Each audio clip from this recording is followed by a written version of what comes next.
ചെസ്റ്റിന്റെ പിന്നില് mid back ആയിട്ട് ഇതിന്റെ നേരെ പുറകില് വേദന എടുക്കുന്നുണ്ടെങ്കിൽ, ഡീപ് ബ്രീത്ത് എടുക്കുമ്പോഴൊക്കെ ഡിസ്കംഫോർട്ട് വരാറുണ്ടെങ്കിൽ അതൊരു ബോഡിയുടെ സിഗ്നലാണ്.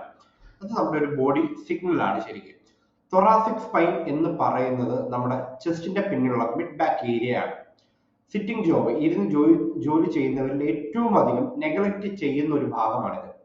ലാപ്ടോപ്പിലേക്ക് മുന്നോട്ട് നമ്മൾ കുനിഞ്ഞൊക്കെ ഇരിക്കുക, റൗണ്ടഡ് ഷോൾഡേഴ്സ്, അതുപോലെ സ്ട്രെസ്, ഇതൊക്കെ തന്നെ തൊറാസിക് സ്പൈനിന്റെ മൊബിലിറ്റി കുറയ്ക്കുമെന്നുള്ളതാണ്. ആയുർവേദത്തിന്റെ പെർസ്പെക്റ്റീവിൽ കണ്ടിന്യൂസ് ആയിട്ടിരിക്കുമ്പോൾ വാദവും കഫവും ഇവിടെ കൂടിക്കൊണ്ടിരിക്കും, സ്റ്റിഫ്നെസ് കൂടും.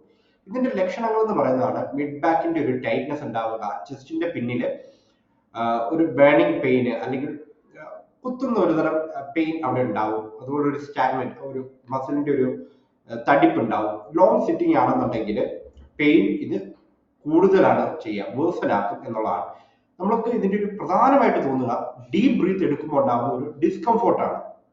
ഒപ്പത്തും തന്നെ ഷോൾഡർ ബ്ലേഡ് ഏരിയയിലേക്ക് ആ ഒരു പെയിൻ സ്പ്രെഡ് ചെയ്യുന്നതായിട്ട് നമുക്ക് കാണാൻ പറ്റും. ഒരു തടിപ്പ് കാണാൻ പറ്റും. ഇരുന്ന് ജോലി ചെയ്യുന്നവരുടെ ബാക്കിൽ നമ്മൾ തൊട്ട് നോക്കുക, വളരെ സാധാരണമാണിത്. പലരും ഇത് ഗ്യാസ്ട്രിക് പെയിൻ ആണോ അല്ലെങ്കിൽ ഹാർട്ട് അറ്റാക്ക് ആണോ എന്നൊക്കെ, അല്ലെങ്കിൽ ഹാർട്ടിന്റെ പ്രോബ്ലം ആണോ എന്നൊക്കെ ആലോചിച്ച് പേടിക്കാറുണ്ട്, ഭയപ്പെടാറുണ്ട്. പലപ്പോഴും നമ്മുടെ ക്ലിനിക്കിൽ വരുന്ന കേസാണ്. ഇത് ശരിക്കും ഒരു പോസ്ചറിന്റെ ഒരു പ്രോബ്ലമാണ്. പോസ്ചറും മസിലിന്റെ ഒരു ഇംബാലൻസ്ഡ് ആയിട്ടുള്ള ഒരു സ്റ്റേജ് കൊണ്ടാണ് ഇങ്ങനെ സംഭവിക്കുന്നത്. ഇതിനെ നമ്മൾ ഇഗ്നോർ ചെയ്ത് കഴിഞ്ഞാൽ അവിടെ ക്രോണിക് ആയിട്ടുള്ള ഒരു സ്റ്റിഫ്നെസ് കാണാൻ സാധിക്കും. അതുപോലെ തന്നെ ബ്രീത്തിങ്ങിന്റെ റെസ്ട്രിക്ഷൻസ് വല്ലാണ്ട് ഫീൽ ചെയ്യാൻ സാധിക്കും. നെക്കിന്റെയും അതുപോലെ തന്നെ ഷോൾഡറിന്റെയും പെയിൻ അത് ക്രോണിക്കലി വേഴ്സൺ ആവും. പിന്നെ പോസ്ചറിന്റെ പെർമനന്റ്ലി ആയിട്ടുള്ള ഒരു ഡീഫോമിറ്റി ഉണ്ടാവും, പോസ്ചർ കറക്ഷൻ ഇല്ല എന്നുണ്ടെങ്കിൽ.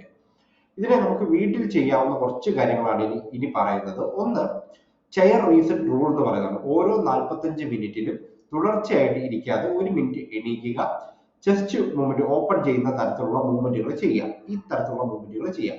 2, ടവൽ കംപ്രസ് ആണ്. ഞാൻ പ്രീവിയസ് ആയിട്ടുള്ള വീഡിയോസിൽ പറഞ്ഞിട്ടുള്ള പോലെ തന്നെ എവിടെയാണോ സ്റ്റിഫ്നെസ് തോന്നുന്നത് അവിടെ 10 മിനിറ്റ് ചൂടുവെള്ളവും കൊണ്ട് അല്ലെങ്കിൽ ആ ടവൽ കൊണ്ട് ഒന്ന് കംപ്രസ് ചെയ്ത് വെച്ചിട്ട് ഒന്ന് തൂത്ത് കൊടുക്കുക. ഓക്കെ, അപ്പൊ അതിന്റെ ഒരു സർക്കുലേഷൻ ഇംപ്രൂവ് ചെയ്യുകയും ആ ഒരു സ്റ്റിഫ്നെസ് ലൂസൻ ആവുകയും ചെയ്യും എന്നുള്ളത് വളരെ പ്രധാനപ്പെട്ടതായിട്ട് ഓർത്തിരിക്കേണ്ട കാര്യമാണ്. 3, വാൾ ചെസ്റ്റ്. ഞാൻ പറഞ്ഞ പോലെ വാൾ ഓപ്പണിംഗ്, അതായത് ചെസ്റ്റ് ഓപ്പണിംഗ് എക്സസൈസുകൾ ചെയ്യുക. മുമ്പോട്ടും പുറകോട്ടേക്കും ഒക്കെ വെച്ചിട്ട് നമുക്ക് പുഷപ്പ് പോലുള്ള ചെയ്യുന്നത്, സെൻട്രലൈസ് കൈ മുമ്പിൽ വെച്ചിട്ട് പുഷപ്പുകൾ ചെയ്യാം. ഈ പുഷപ്പ് ഒക്കെ തന്നെയും ചെസ്റ്റ് ഓപ്പൺ ചെയ്യാനൊക്കെ ഉള്ള വളരെ നല്ല എക്സസൈസുകളാണ്, എഫക്റ്റീവ് ആയിട്ടുള്ള എക്സസൈസുകളാണ് അതെല്ലാം തന്നെ. 4, സിറ്റിംഗ് അവയർനെസ്. നമ്മൾ ഷോൾഡർ റൗണ്ടഡ് ആവാതെ ചെസ്റ്റ് ഓപ്പൺ ചെയ്തിട്ട് പോസ്റ്റർ മെയിൻറ്റെയിൻ ചെയ്യുക. ഈ ഒരു ഇരിക്കുന്ന പോസ്റ്റർ നമ്മൾ എപ്പോഴും ഒന്ന് മെയിൻറ്റെയിൻ ചെയ്യാനായിട്ട് ശ്രമിക്കുക. അടുത്തത്, ഇത് സാധാരണഗതിയിൽ ഒരു 35 വയസ്സിലൊക്കെ മിഡ് ബാക്ക് പെയിൻ വന്നു കഴിഞ്ഞാൽ ഏർലി വാർണിംഗ് ആണെന്ന് വേണമെങ്കിൽ പറയാം. ടൈംലി ആയിട്ടുള്ള ഒരു പോസ്റ്റർ കറക്ഷൻ ചെയ്യുക.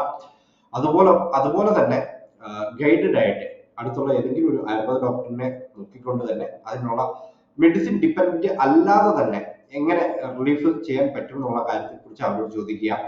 ചെറിയതായിട്ടുള്ള പൊടിക്കിഴി അല്ലെങ്കിൽ ഇലക്കിഴികൾ കെട്ടുക, മൈൽഡ് ആയിട്ടുള്ള മസാജ് എല്ലാം തന്നെ ചെയ്യുന്നത് ആ മസിൽസിനെ റിലീഫ് ചെയ്യുവാനും ക്രോണിക് ആയിട്ടുള്ള ഒരു വേഴ്സണിങ് ആയിട്ടുള്ള അവസ്ഥയിലേക്ക് ഒന്നും പോവാതെ ഇരിക്കാൻ ഏർലിയർ തന്നെ കാണിക്കുന്നത് വളരെ അധികം ഉപകാരം ചെയ്യുന്നതാണ്.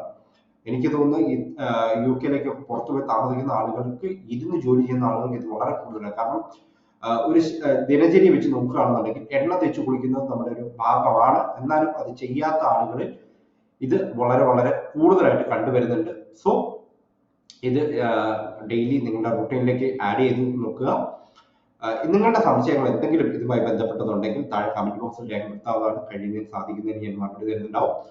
സോ ഇതുമായി ബന്ധപ്പെട്ട എന്തെങ്കിലും സംശയങ്ങൾ, മറ്റെന്തെങ്കിലും സംശയങ്ങളുണ്ടെങ്കിൽ താഴെ കാണുന്ന നമ്പറിൽ കോൺടാക്ട് ചെയ്യാവുന്നതാണ്. അടുത്ത വീഡിയോയിൽ കാണാം. Bye bye.